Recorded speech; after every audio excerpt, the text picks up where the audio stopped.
Namukele ngani zokuthi kuyona i-channel uma umusha ngicela ungakhohlwa ukusubscribe uphinde ke ucomment ke uma ke kukhona umbono ke onawo.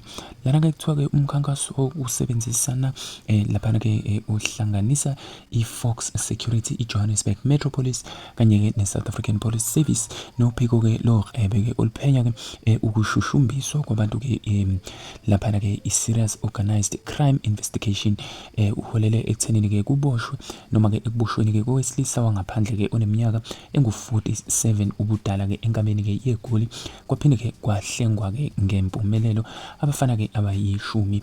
Kubikwa ukuthi ke ngesikhathi ke amaphoyisa ke eJMPD esebenza ke ezitaladini lapha ke zaseGoli athole ke umbiko ke ngequlu ke labafana ke elisolisayo ke eduze ke noBroad Street lapha ke eMalberton.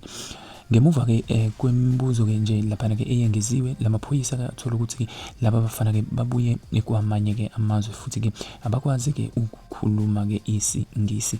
Amaphoyisa ke aphinde ke abekelwa ke noma ke abikelwa ukuthi ke kukhona ke abanye abafana ke ababili asebethathwe ngemoto ke yohlobo ke lwe-VW Jetta ke eluhlaza ke okwesibhakabhaka.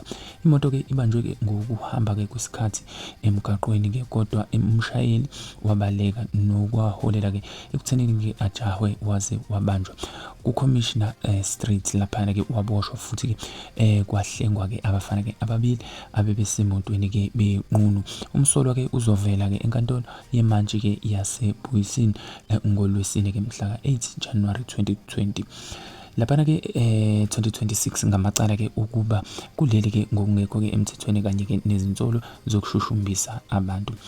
Olunye ke uphenyo ke ngani zakwethu ke mayelana nalolu daba lusaqhubeka kodwa ke uma kufisa ke ucomment ngalolu daba ungakhomenta la kwi-section ngezansi ungakhohlwa ke ukusubscribe kuyona ke i-channel.